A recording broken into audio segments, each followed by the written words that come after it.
Hello, America. It is Kurt Packed House Jr. I am here on a Wednesday evening to provide you with. I always get confused on Wednesday evening church because I always ask myself, is that Bible study? Because I'm like, Wednesday evening is Bible study. I'm like, but what do we study on Sundays if we're not the Bible? And I got totally confused and lost. And then I just sat around daydreaming about the issue for a while. Anyhow, I want to tell you, we want to go through some thoughts here. And this came to me during church the other week. I call this Find Your Creativity or God Ideas. Know yourself, a bunch of different ways. I want to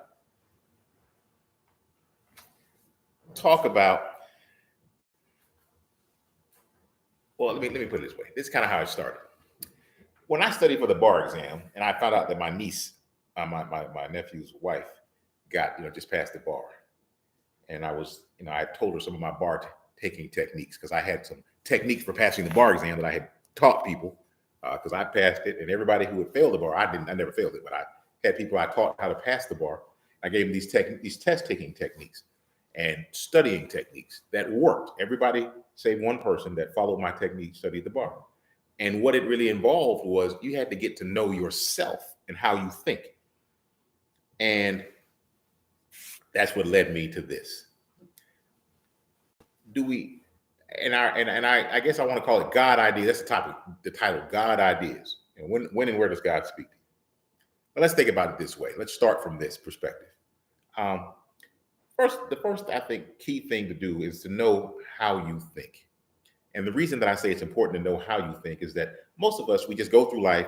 Something happens, something bothers us, we respond. I don't like this, I don't like that. We kind of just lead our lives day to day. We don't really think about how we live our lives. You really don't. You just live your life. I'm living, I'm doing what I do. I like what I like. I don't like what I don't like. Then you encounter some difficulties. And then you come up with strategies and theories based on the difficulties. You'll say, hey, I'll never trust a person to do X, Y, and Z because this other person burned me. Well, why does person number two have to be judged by what happened with person number one?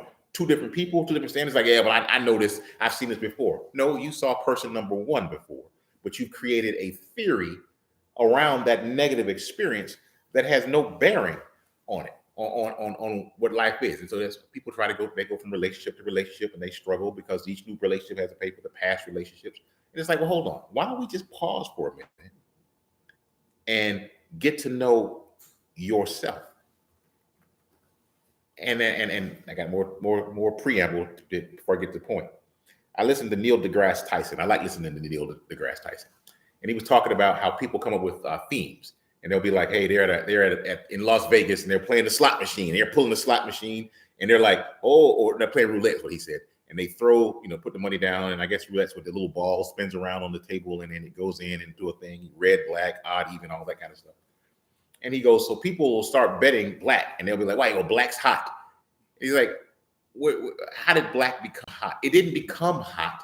It's just it happened to score you, but there's no hotness factor. But that person created a whole belief system, which is why people go to Vegas and they lose so much money because they have formed a theory about how this number is hot, that number is hot, or whatever. This slot machine is hot. And I'll just tell you, I did go to Vegas one time, well, a couple times, but I went for conferences and I tried to play the slot machine and I have no idea what happened. I don't know. I saw the lights went on, the number, I think I bought like $10 or $20 worth of whatever tokens or whatever it is on a card. And the lights blinked, my numbers went up. And then before I knew it, the numbers were gone. I don't know what happened. I know I pressed the button and a bunch of lights blinked. But at no point in time did I think to myself, "Oh, this is getting hot," or "This is cold." I didn't know what was going on. So I started thinking, this comes from inside of me, these decisions. So now, what motivates you now in terms of relationships? Somebody got a bad spirit, bad attitude, well, that motivates you. And now you walk away with a new rule. I don't trust people from this place or people like this or whatever. But that rule has no bearing on any new person that you encounter. Now let's bring it to church. Who inspires your church? Sometimes it's the most charismatic preacher, the person who can deliver a sermon or say it with a certain style and passion. That's what convinces you.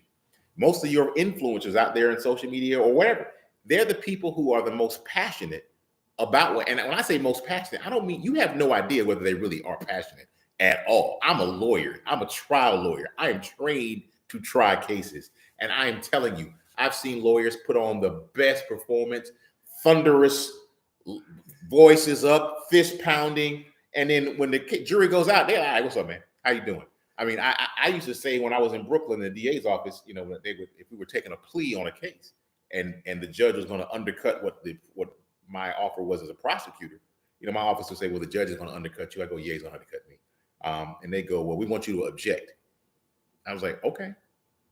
And then I would go into court and I watched some of these other lawyers, the younger guys who were like true, I call them Kool-Aid drinkers. They would be pounding the table and all of that. And I would just, what are you doing? I would just simply say at the end of everything, Judge, the people vehemently object. I say it just like that because it reads the same as throwing a fit. And I knew that my objection wasn't going to change the judge's mind. But again, the point being is that I knew that that audience was not going to be moved by my passion or zeal. Or maybe it's the methods that people employ to motivate you and to get you moving. And then when you start trying to make spiritual decisions, you're like, well, this resonated in my head. And in the Christian world, we oftentimes say things like, oh, that was confirmation. I'm like, what was confirmation? You were deciding whether to buy a car and somebody said, I bought a car. That's confirmation for me. It had nothing to do with it. There are car dealerships all over. On this street right here, I can go down and find used car dealerships, go the other direction and find new car dealerships. Heck, I live in the same neighborhood with the guy that sold me my car. But it's not confirmation that I needed a new car. It's just somebody said something, but I happen to be thinking about it, and I go, oh, that's confirmation. I certainly think that God works a little bit differently than just serendipity. Like, hey, I want to tell you something. What I'm going to do, I'm going to just give you one word. Now, you don't know what that word is going to be. Just wait till you hear somebody else say that same word, and you be like, that's confirmation. No, it's not. It's just the word that you heard that you're trying to rely upon. But we create all of these things. Now, that's how con games work. Because we say con game, but it really is a confidence man. It's somebody who gains your confidence. They gain your confidence how? By saying what you want to hear. They'll be talking to you. You don't even know that they are listening to what you say to figure out what to say to you. So if you talk about how you were in a bad relationship, they'll talk about how they were in a bad relationship. You talk about how if they're trying to play the love game, I can't stand people who are unfaithful. Me neither. I'd be as faithful as possible. Ooh, really? Would you be as faithful as possible? You a fine person to be with. I can't believe everybody betrayed you. That's right. You see how good I am? I see how great you are. And before you know it, you got your money. You've lost your money. You've lost whatever it is because they played the confidence game. When we pick juries, we ask questions. But if you listen to seasoned trial lawyers, not many new lawyers do this. They'll incorporate answers that jurors gave during the jury selection process. They'll incorporate a phrase or two in their closing or somewhere in the trial if they're trying to appeal to a juror.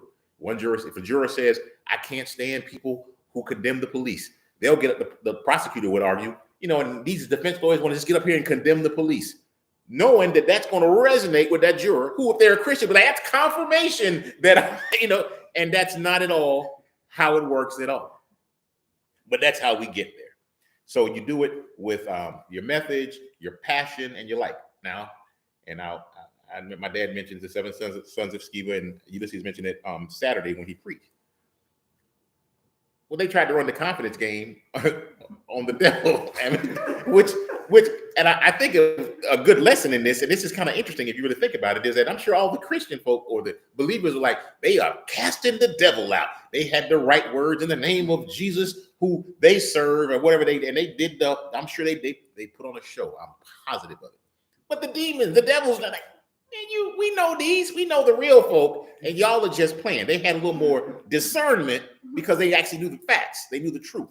So part of the process, and the point I want to make with that, is that you have to learn, you have to know the truth so that you can't be deceived about the truth by someone who comes with passionate words.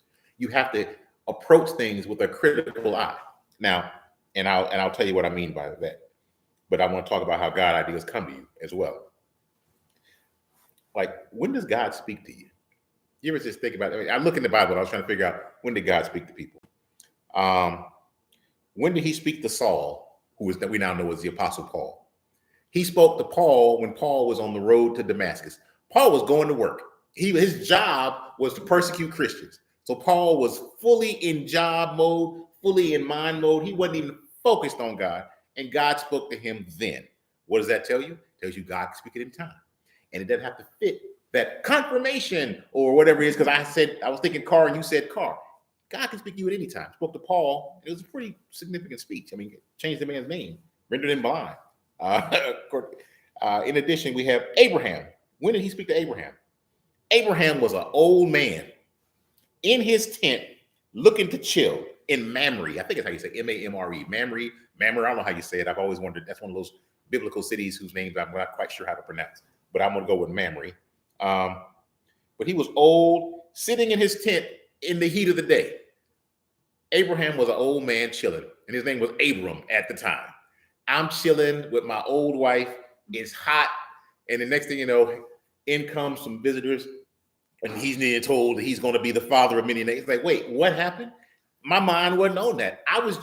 But I would take the phrase, he was chilling.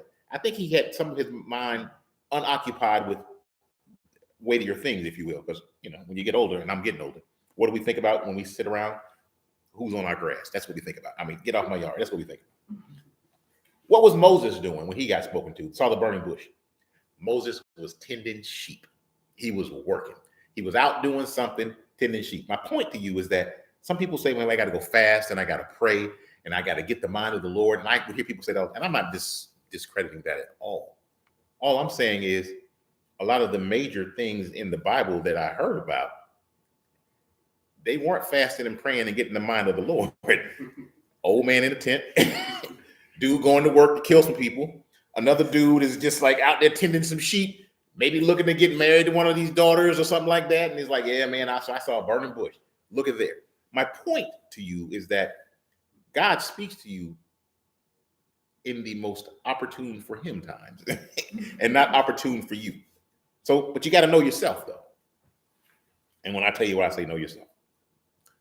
Because you have to know when you are your most receptive and when you hear stuff.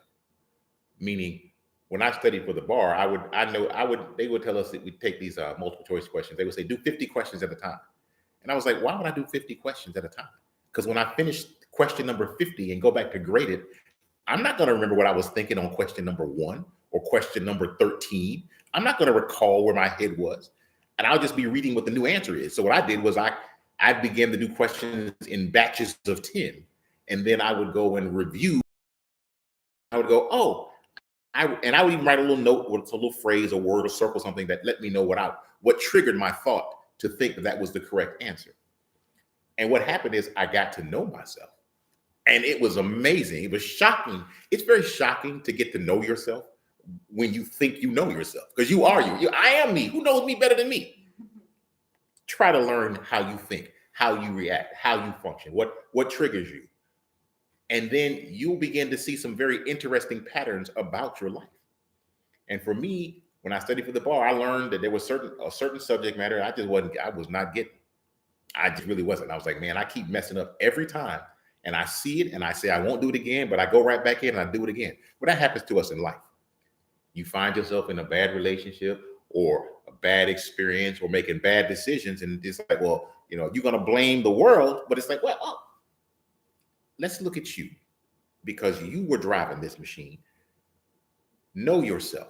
What made you make these people deceive me? No, sometimes folks don't deceive you at all. They just say words that one of them words resonated with something you had, and you went off on your lonesome. And he's like, hey, God didn't tell Abraham, hey man, tell him, you know what? Things are gonna be pretty good for you in the future. And he go to Sarah, we're gonna have children. He gave him some very specific statements there. He didn't run off half-cocked. But sometimes, and in these examples I'm talking about, they were given very concrete, specific direction when they heard from God. And a lot of times we say, I heard from God. Like, no, you didn't hear from God. You just did what you normally do. You did it's the familiar way he speaks to me, really. But looking back, as you chart out what you've done when you move that way, how did it turn out? Oh, it never worked out. I always ran into problems. So maybe it was God not speaking to you. Maybe you just heard that. Maybe you would just get to know yourself. I'm always in a bad relationship. How do you get in relationships? How are you picking people? Well, they say, I just want to be loved. Okay, great. So if anybody tells you they love you, that's a relationship. You got to get down and examine it. And I keep making bad decisions. Is it that you make bad decisions, or is it just, and it might be, but it could also be that you just don't get sufficient information before you make a decision. You just look for that confirmation and then you're like, I'm going off to make that decision. Now, I'm not trying to critique people. I want to give you some positive things here. So here's the positives. Look for places to know and to hear from God and to let God speak to you. But these are weird spots. I'm going to say weird because it seems unusual when I say it this way, but look to have God in church, but not necessarily about what the preacher is preaching about. Because you're in church now, and I wrote this phrase down. I thought it sounded awesome to me when I was, an hour ago, but right now when I read it back out loud, I might be, well, that's really a stupid thing they've written down. But I want to read it out loud when I find it to you. It says, wait, where is it at?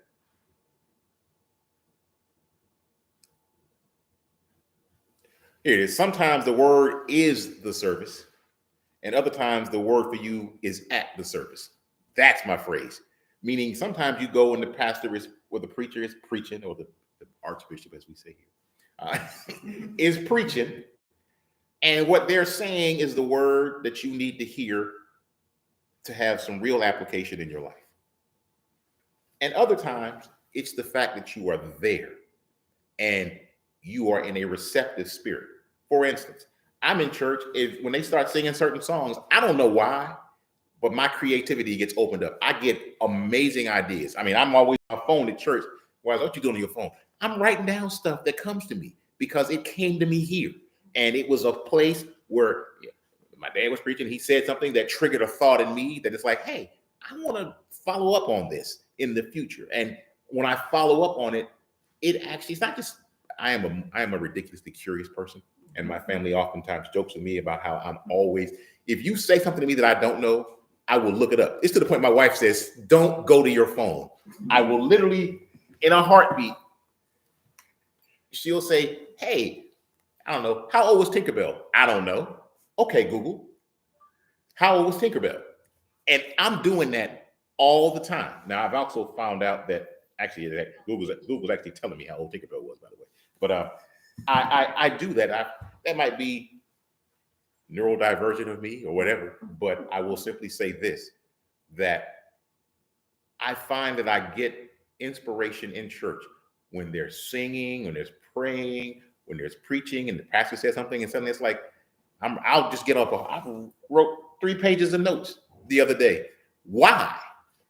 There's a sermon going on, but in that environment where God, we say we come to the house of the Lord, the Spirit is moving. All right, great. Maybe that Spirit has moved on me to give me some things which actually have practical application in my life.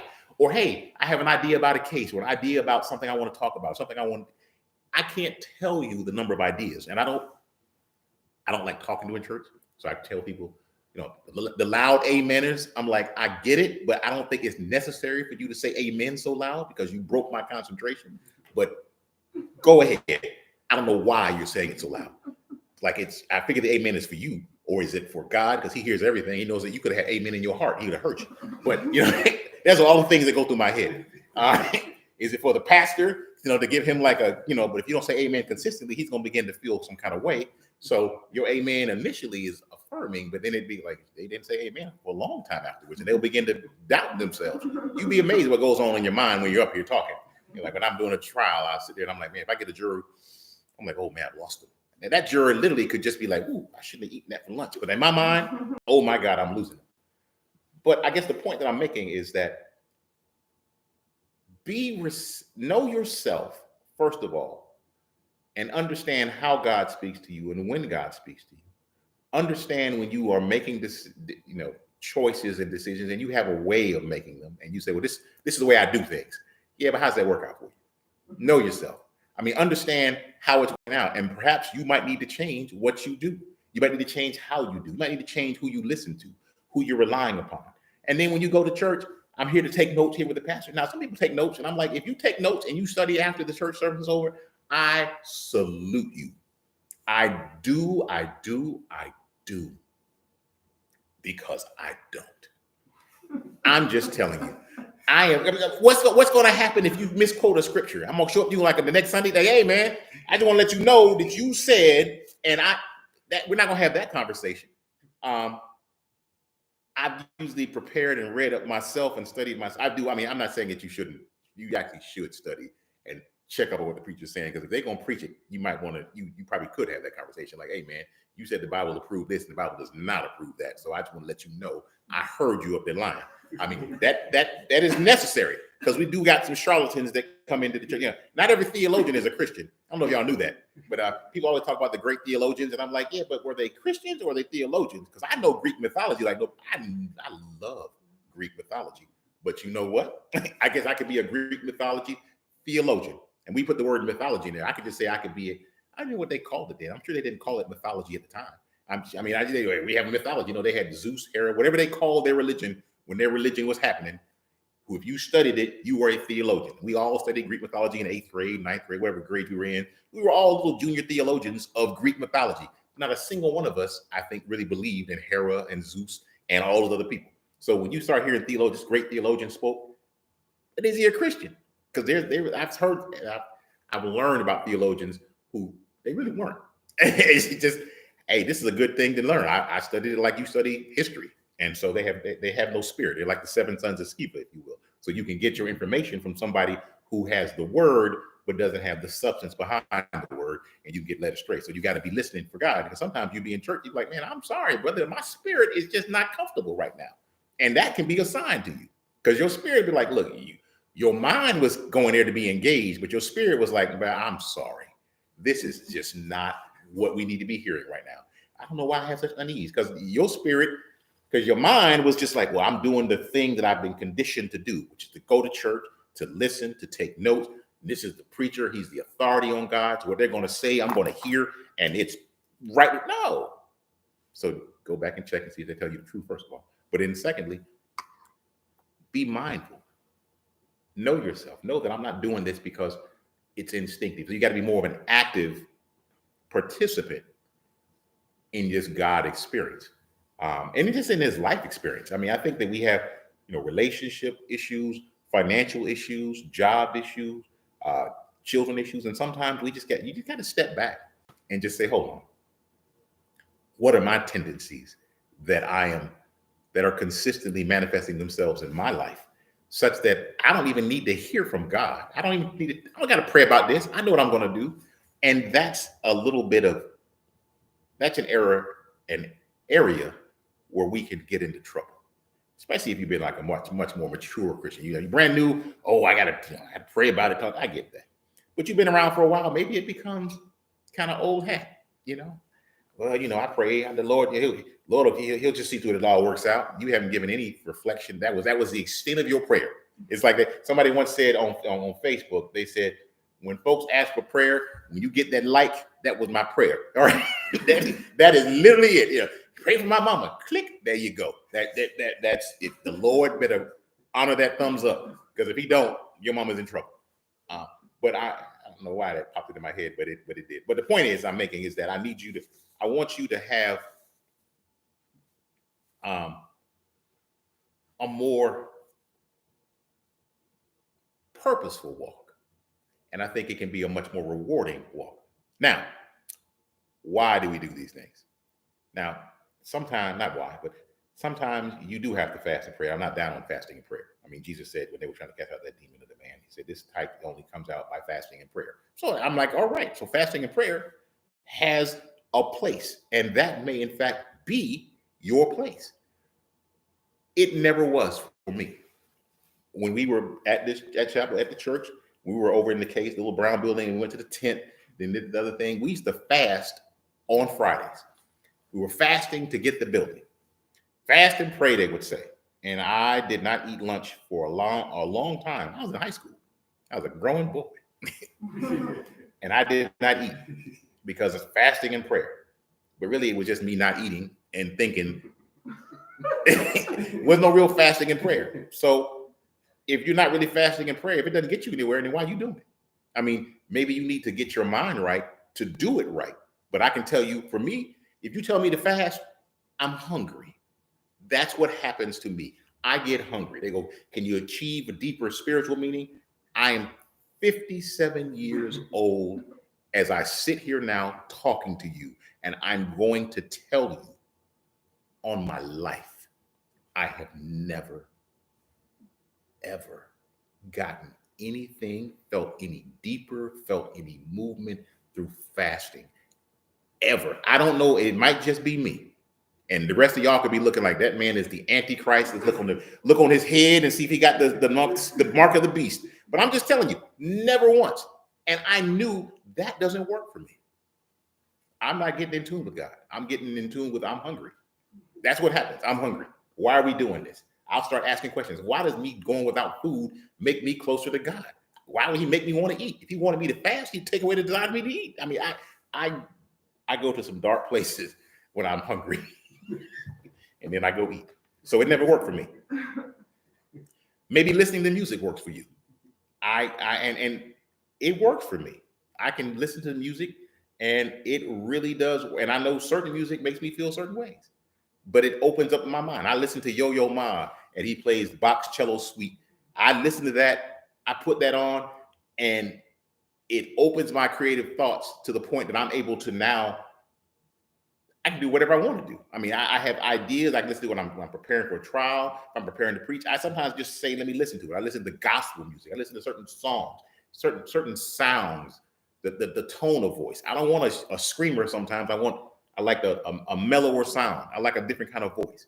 But then it opens me up. So know yourself to know when you are receptive to the Spirit. What works for you? What opens you up?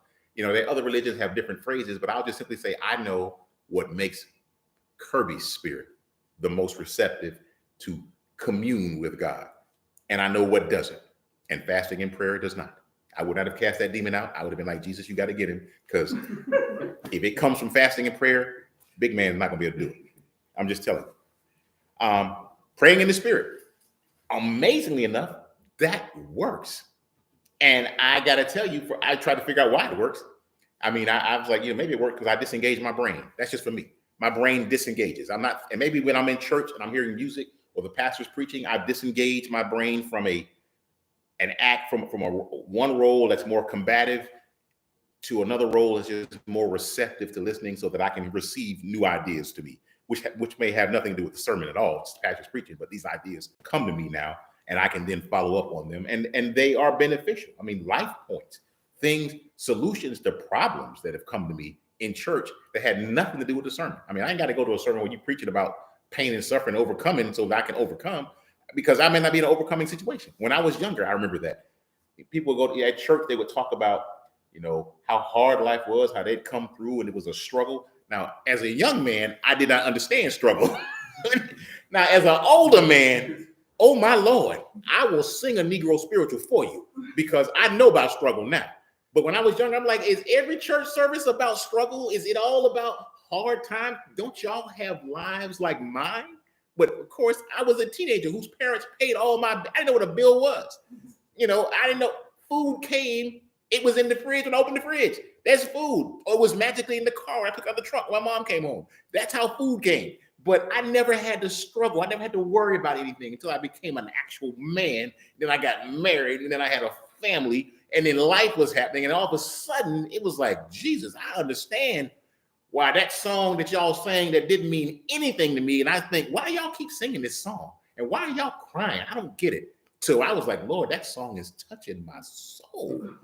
But I had to learn myself. And I had to understand that young Kirby didn't know what old Kirby was going to find out.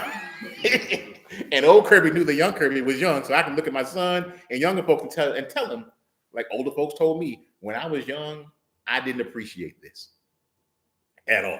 And I'm pretty confident that you don't either. But let me tell you how I came to appreciate it. And let me tell you some things you might want to avoid. But also, during church, I spent some praying in the Spirit. I've also had cases where sometimes when I'm at a complete loss, and I do not just cases, just in life, when I have no answer, and you got to know me, I live in my head. We all live in our head, but I mean, I am truly my wife catches me in the mirror talking to myself. My daughter catches me. I'm in the car. Because I'm thinking things through. I'm running through in multiple different ways to come up with different solutions because I just feel like I can find an answer. But when I'm stumped and I don't even know, you've dropped me in the middle of another country as far as solutions are concerned. I don't speak the language. I don't know. I will pray in the spirit, and you know what I get praying in the spirit? An answer. It's a crazy thing. And not even a crazy thing. It's a predictable thing. And that's the crazy part about it is it's predictable. And I delayed doing it until I came to no solution. But why? Because I know me. I know Kirby, and Kirby wanted to know that Kirby couldn't find an answer before Kirby was open to getting an answer. Now, I'm sure God looking at me kind of going, boy, Kirby really likes running into that wall with his head. I don't know why he wants to do that because freely I give it to you. All you got to do is pray. But I'm like, man, I got to just struggle and stress and sit there. And then finally, when I get to the point where I go, man, I cannot figure this out at all. Then I pray in the spirit and it's like, hey, here's your answer. And I'm like, well, there is indeed the answer right there. I've gotten the answer. And I'm literally talking about like the answer comes like so fast that it's comical to me, where you'd think that Kirby, would stop trying to figure it out and just pray in the spirit from Jump Street, but I don't, because I know me. And God knows that Kirby's going to be running into that wall until he gets the answer that you have ready for him. During church, with the speaking, the songs, the thing, I mean, just be listening. God got a lot of stuff to say to you. And he got more to say than what the preacher's talking about. I'm just being real. You got a church of 1,000 people. 1,000 of them could have been waiting to hear what the pastor had to say, or 50, or just one. I don't know. When the 99 sheep got left behind while the shepherd went to go find the one, what was happening with the 99? They weren't starving. They weren't getting killed. They were still getting what they needed. So my point being is that sometimes you may have to be that sheep that, to get to hear from God about something unconnected to the service, but that was nonetheless brought on by being in that environment where you were receptive to the Spirit. At least for me, that works, because I mean they run into my head so much. It's like, it's crazy. But I'm just sitting there like, okay, and then I hear a song. Oh, I'm like, man, that song just really caused me to think about some things. And then I just go back and go deep. And before you know it, I'm like, hey, I think we have a solution to something. Or I thought about this, and I think maybe we could do this, and this will be advantageous for us. And then I think also maybe you just take your guard down. And that's the key part, is that you go in sometimes with your guard up, just in life in general. And I think prayer and knowing yourself help you to understand this. And you got to know when you have your guard up too. You got to know when you are, I'm not trying to hear that. And not that you're in an aggressive, not trying to hear it, but you nonetheless get in an environment or a mindset where you're really not listening spiritually at all. Whether it's at work, driving, or whatever. You were just, we have the work, there's the work you and there's the home you. There's the church you. I mean, I remember somebody saying, man, we have all these different worlds that we're in, and people go, yeah, but do you behave the same in all of them? And I was like, do I? Or am I work Kirby? Am I lawyer Kirby? Am I Kirby at home? Am I Kirby who's going to be doing the service when my dad is out of town? Which Kirby am I? But I have those mindsets going on. But I think when you are in a position where your guard is down and you're not focused so much on your environment, that you can hear from God. At least for me. Again, that's for me. That's when I am receptive, when my guard is down, because of whatever the reason my guard is down. But then I can actually hear from God in other places. So I think sometimes we put our guard up. We put our guard up to some divine intervention by God. So anyway, there we have it. So from the Bible study perspective, I want to just talk about, like I say, we looked at how God has spoken to various people. He spoke to Saul before he became Paul, Abram before he became Abraham, Moses. I mean, you can just go through and look at all of the people that were spoken. I mean, when Jesus was baptized, God, they say the dove came down, they heard a voice saying, "This is my son in whom I'm well pleased." What were those people there doing? They were there watching Jesus get baptized. It's like they came there, but they came there with an air of expectation as to who he is, and an expectation because there's John and Jesus, and the people were there like, this has got to be something. And it didn't say, and then Jesus spoke to the people and said, it didn't say, and then John spoke to people and said, it said, a voice from heaven said. My point being is that you can be in places other than and doing things other than the task at hand, if you will, i.e., in church or at a baptismal service, and still hear from God unconnected to what's actually happening there. But it all starts with, I think, knowing yourself and knowing when you're receptive and knowing when you've heard from God and knowing, and also sometimes knowing when you don't, and knowing when you make mistakes and knowing how you zig when you should have zagged, like I did with the bar exam questions, where I was like, hey, I realize now that I'm not getting this. So I said, I weeded through and I said, hey, in this subject matter, here are the questions that I do get. And I'm going to learn those. I'm going to learn that area. And the part that I'm just not getting, I said, hey, I'm not going to worry about it. I'm not going to worry about it. And I learned other areas of the law that were going to be tested so that I could raise my score there to counterbalance for the points I was going to lose on that other area. But it all started with me knowing myself. And was it a God idea? Well, God wanted me to be a lawyer. I'm firmly convinced of that. And I became one on the first try. And it came after me getting that idea that ran. And here's the thing. The idea that I had ran against every bit of, I was paying thousands of dollars for bar review courses. And they all told me what to do, which was to do multiple questions every day, hours on end, and then grade them, and you'll get better. And I said, no, I won't get better. I'll just be good at sitting still for hours, but I'm going to learn myself, and then I'm going to do better. So sometimes you got to run against conventional wisdom too, because God can give you a God idea that everybody else will tell you that's not the idea. It's not the plan. That's not how it works. The experts have said, the theologians have said, if you will. And it's like, yeah, but God told me, and I know myself, and I know what I'm doing, and I see the positive results. So there you have it. Know yourself, find your creativity, and to get these God ideas, and to get God ideas, I think you have to know yourself and accept and understand certain things about God. That no good thing will he withhold from us. He's always speaking. He's always looking to say something to us. And sometimes the things he wants to tell us have nothing to do with great theological precepts of the church. Like, oh, thou shalt not, or any of that. It might just be, hey, you know what? You need to go talk to that person and say X to them. Wow, I never thought about that. Or, hey, you know what? Maybe it'd be better to hold your tongue. Or let's do an exploration on forgiveness. Like, what could I possibly forgive for? My wife and I have been debating the concept of evil. Discussing the concept of evil, and it's a very interesting concept. I didn't know that we were going to have Gnostic debates in my household, but nonetheless, because I had to learn what Gnosticism was, because I forgot. And I was like, we are having Gnostic debates in the Clements household about evil. The Gnostics thought, God, I'm not going to go into the Gnostics, but just know that I was there having a Gnosticism thought process, which probably tells you a lot more about me than I really care to share. But suffice it to say, I know myself. Anyway, that's it. So I want to take it. So I guess the takeaway points are this: listen for God, know yourself.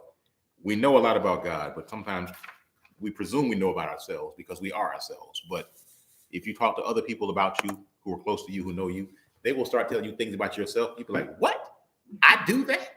My family tells me all the time, you do this. I'm like, I do that? I did that? I said, and I'm blown away. Like, I did not envision that as who I was or what I do or how I am. They're like, no, that's who you are. And I would be like, nah, I'm not. But then I had to realize, you know what, man? Know yourself. They know you because you're in their world and you impact their world. So they have a reason to know what you're doing. It's like, I know where the traffic is and I'm the traffic. And I'm not saying I'm just walking around the house, knock people over, but I'm just saying I'm the traffic. But I know them too. I know my granddaughter. I know my wife. I know when my wife's going to be mad. I know when my wife's going to make a decision. When she asks whether she should do something, I know that's the thing she's going to do. I know that already. Should I tell this person no? I'm already like, well, you just write this person a letter right now because you ask the question. So the answer is you're going to tell them no. I know that about my wife. I know my son, but I know them. But they know me. And I took the time to learn myself. And I took the time to learn God. Now, I can't possibly know all about God, but I at least know how Kirby and God relate. And I'm encouraging you to learn yourself so that you can learn how you and God relate, and we won't go off on these old things that we've been taught. Confirmation, just because you said a word that I was thinking, it ain't confirmation. That's just coincidence.